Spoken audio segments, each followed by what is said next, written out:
He's on tour, but I think your world tour trumps things. Yeah, back to London tonight. It's Back been to a long London run. for how long? Just a few days. Got Chisora Pulev coming up next week, so big show in London, and this has been a great run. Australia, incredible. Saudi Arabia for the press tour, here for the press tour. Great show on Saturday. Bam Rodriguez, unbelievable, and you know, ready for a great run of fights. Well, great run of fights. Obviously, we're here for September 17th.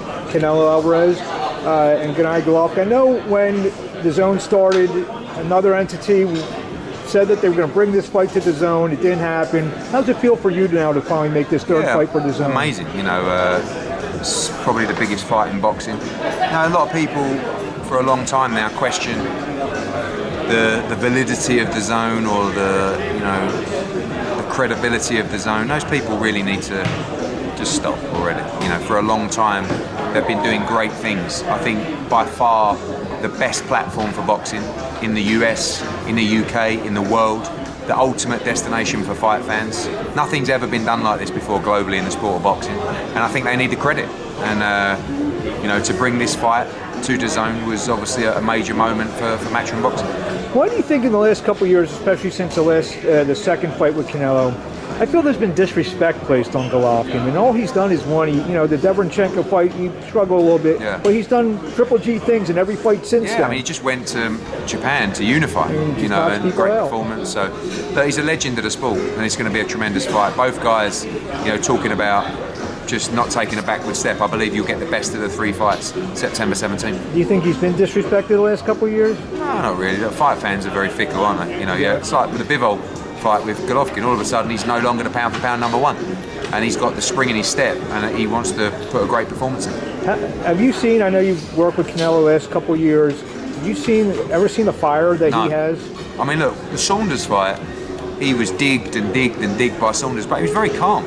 This is different. He's got a real personal thing with Gennadiy Golovkin, and he wants to retire him. He wants to knock him out. He said he'll only be happy if he knocks him out in this fight. A few quick things, non-Canelo Golovkin, like you mentioned, Bam Rodriguez, could be the next big star, especially of the smaller weight division. It doesn't matter the size, he's willing to fight anybody. He's a tremendous fighter.